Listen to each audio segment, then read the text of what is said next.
चिदाकारो धाता परमसुखदपावनतनूर् मुनीन्द्रैर्योगीन्द्रैर्यधिपति सुरेन्द्रैर्हनुमतः सदा सेव्यपूर्णो जनकतनयाङ्गसुरगुरु रमानाथो रामो रमतु मम चित्ते तु सततम् मुकुन्दो गोविन्दो जनकतनया लालितपदा पदं प्राप्त यस्याधमकुल भवा चापि स्यबरी परातीतो गम्यो विमलधिषणैर्वेदवचसा रमानाथो रामो रमतु मम चित्ते तु सततम् धराधीशो धीरसुरनर पराणां रघुपति किरीटी केयूरी कनककपिशशाभितवपुः समासीनपीठे रवि शतनिभेष्यान्तमनसो रमानाथो रामो रमतु मम चित्ते तु सततम् वरण्ये शारण्यकपिपति सभाचान्तविधुरो ललाटे काश्मीरो रुचिरगतिभङ्गस्य शिमुखा नराकारो रामयतिपति नुतसंस्कृतिहरो रमानाथो रामो रमतु मम चित्ते तु सततम् विरूपाक्षकास्यामुपति सति यन्नानुशिवदम् सहस्रं यं नाम्नां पठति गिरिजा प्रत्युष शिवै कलौके गायन्तीश्वर विधिमुखा यस्य चरितम् रमानाथो रामो रमतु मम चित्ते तु सततम् परो धीरो धीरो नरकुल भवश्चासुरहार परात्मा सर्वज्ञो वरसुरगणैर्गीतसुयाशा अहल्याशापघ्नशरकर अजः कौलीकसखा रमानाथो रामो रमतु मम चित्ते तु सततम् ऋषिकेशशौरीधरणी धरधारी मधुरिपु रूपेन्द्रो वैकुण्ठो गजरिपुहरस्तुष्टमनसा बलिध्वंसी वीरो दशरथसुतो नीतिनिपुणो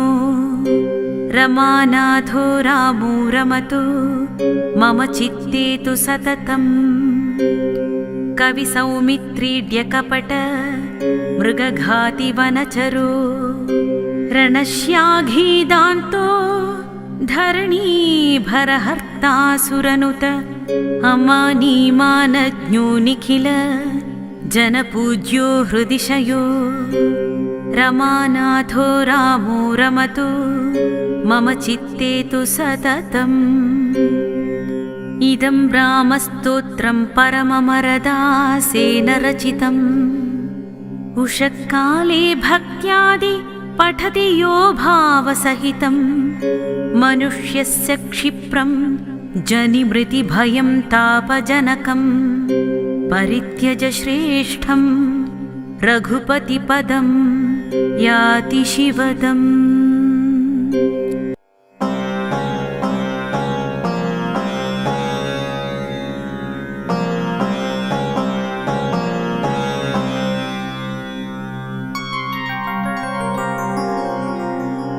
चिदाकारो धाता परमसुखदपावनतनूर् मुनीन्द्रैर्योगीन्द्रैर्यधिपति सुरेन्द्रैर्हनुमतः सदा सेव्यपूर्णो जनकतनयाङ्गसुरगुरु रमानाथो रामो रमतु मम चित्ते तु सततम् मुकुन्दो गोविन्दो जनकतनया लालितपदा पदं प्राप्त यस्याधमकुल भवा चापि स्यबरी परातीतो गम्यो विमलधिषणैर्वेदवचसा रमानाथो रामो रमतु मम चित्ते तु सततम् धराधीशो धीरसुरनर पराणां रघुपति किरीटी केयूरी कनककपिशशाभितवपुः समासीनपीठे रवि शतनिभेष्यान्तमनसो रमानाथो रामो रमतु मम चित्ते तु सततम् वरण्ये शारण्यकपिपति सभाचान्तविधुरो ललाटे काश्मीरो रुचिरगतिभङ्गस्य शिमुखा नराकारो रामयतिपति नुत संस्कृतिहरो रमानाथो रामो रमतु मम चित्ते तु सततम् विरूपाक्षकास्यामुपति सति यन्नानुशिवदम् सहस्रं यं नाम्नां पठति गिरिजा प्रत्युष शिवै कलौके गायन्तीश्वर विधिमुखा यस्य चरितम् रमानाथो रामो रमतु मम चित्ते तु सततम् परो धीरो धीरो नरकुल भवश्चासुरहार परात्मा सर्वज्ञो वरसुरगणैर्गीतसुयाशा अहल्याशापघ्नशरकर अजः कौलीकसखा रमानाथो रामो रमतु मम चित्ते तु सततम् ऋषिकेश शौरीधरणी धरधारी मधुरिपु रूपेन्द्रो वैकुण्ठो गजरिपुहरस्तुष्टमनसा बलिध्वंसी वीरो दशरथसुतो नीतिनिपुणो रमानाथो रामो रमतु मम चित्ते तु सततम् कविसौमित्रीड्यकपट मृगघाति वनचरो रणश्याघीदान्तो धरणीभरहर्तासुरनुत अमानीमानज्ञो निखिल जनपूज्यो हृदिशयो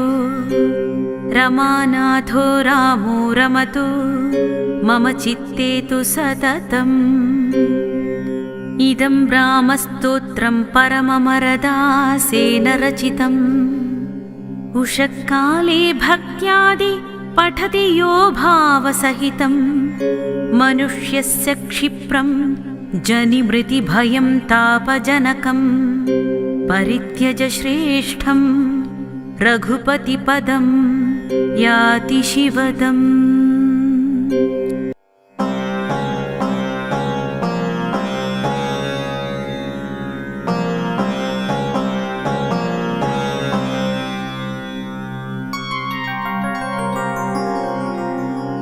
चिदाकारो धाता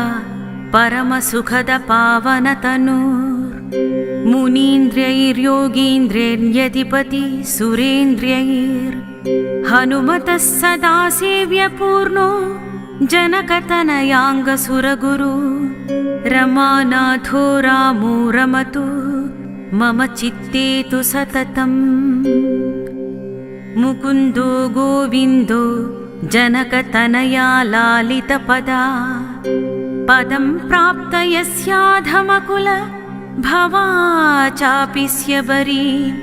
परातीतो गम्यो विमलधिषणैर्वेदवचसा रमानाथो रामो रमतु मम चित्ते तु सततम् धराधीशो धीरसुरनर पराणां रघुपति किरीटी केयूरी कनककपिशशाभितवपुः समासीनपीठे रवि शतनिभेष्यान्तमनसो रमानाथो रामो रमतु मम चित्ते तु सततम् वरण्येशारण्यकपिपति सभाचान्तविधुरो ललाटे काश्मीरो रुचिरगतिभङ्गस्य शिमुखा नराकारो रामयतिपति नुत संस्कृतिहरो रमानाथो रामो रमतु मम चित्ते तु सततम् विरूपाक्षकास्यामुपति सति यन्नानुशिवदम् सहस्रं यं नाम्नां पठति गिरिजा प्रत्युष शिवै कलौके गायन्तीश्वर विधिमुखा यस्य चरितम् रमानाथो रामो रमतु मम चित्ते तु सततम् परो धीरो धीरो नरकुल भवश्चासुरहार परात्मा सर्वज्ञो वरसुरगणैर्गीतसुयाशा अहल्याशापघ्नशरकर अजः कौलीकसखा रमानाथो रामो रमतु मम चित्ते तु सततम् ऋषिकेश शौरीधरणी धरधारी मधुरिपु रूपेन्द्रो वैकुण्ठो गजरिपुहरस्तुष्टमनसा बलिध्वंसी वीरो दशरथसुतो नीतिनिपुणो रमानाथो रामो रमतु मम चित्ते तु सततम् कविसौमित्रीड्यकपट मृगघाति वनचरो रणश्याघीदान्तो धरणीभरहर्तासुरनुत अमानीमानज्ञो निखिल जनपूज्यो हृदिशयो रमानाथो रामो रमतु मम चित्ते तु सततम् इदं रामस्तोत्रं परममरदासेन रचितम् उषःकाले भक्त्यादि पठति यो भावसहितं मनुष्यस्य क्षिप्रं जनिमृतिभयं तापजनकं परित्यज श्रेष्ठं रघुपतिपदं याति शिवदम्।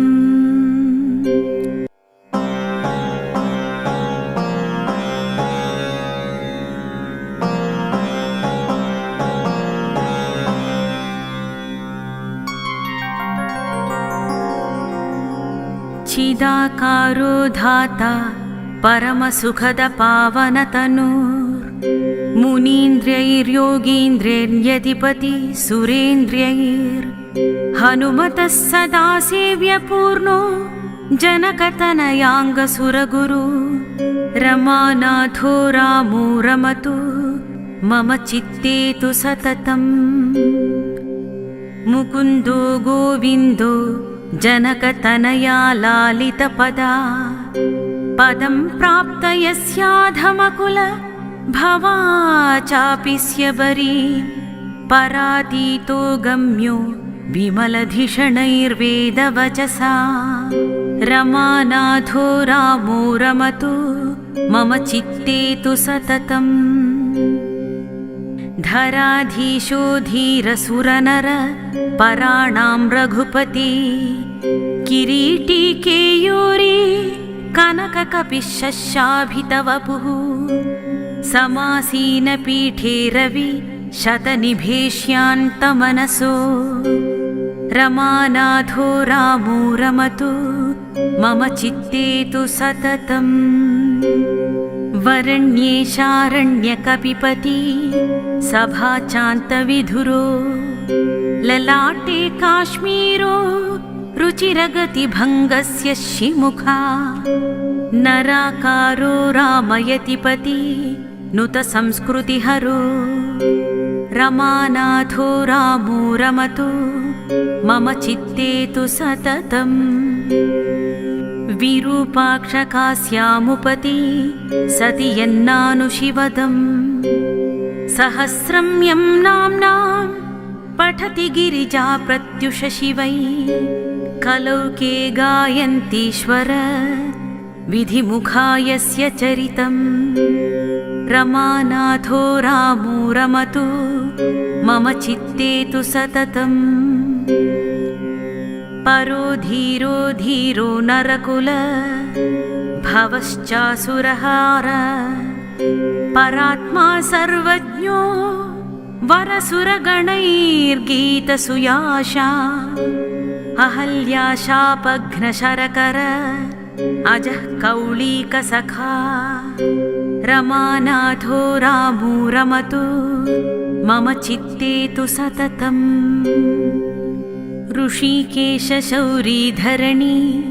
धरधारी मधुरिपु रूपेन्द्रो वैकुण्ठो गजरिपुहरस्तुष्टमनसा बलिध्वंसी वीरो दशरथसुतो नीतिनिपुणो रमानाथो रामो रमतु मम चित्ते तु सततम् कविसौमित्रीड्यकपट मृगघाति वनचरो रणश्याघीदान्तो धरणीभरहर्तासुरनुत अमानीमानज्ञो निखिल जनपूज्यो हृदिशयो रमानाथो रामो रमतु मम चित्ते तु सततम् इदं रामस्तोत्रं परममरदासेन रचितम्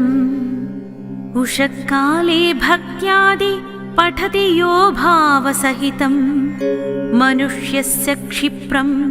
जनिमृतिभयं तापजनकं परित्यज श्रेष्ठं रघुपतिपदं याति शिवदम्।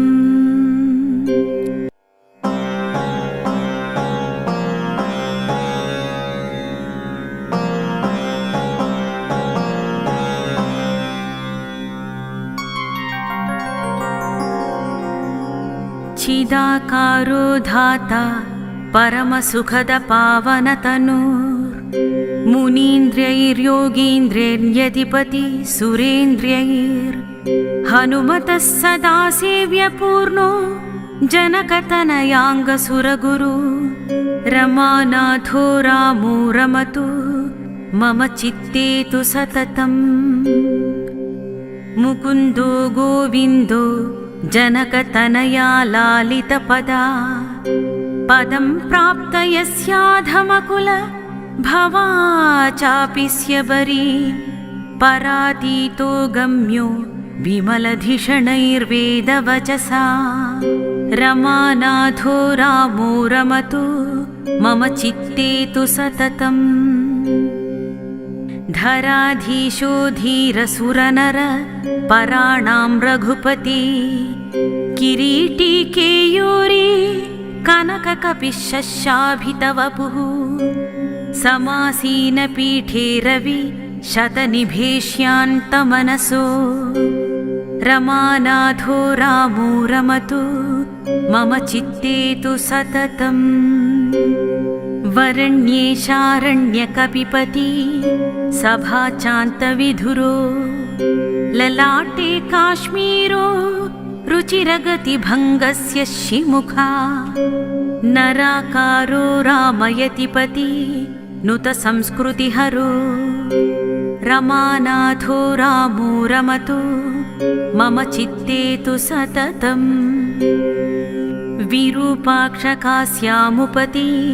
सति यन्नानुशिवदम् सहस्रं यं नाम्नां पठति गिरिजा प्रत्युष शिवै कलौके गायन्तीश्वर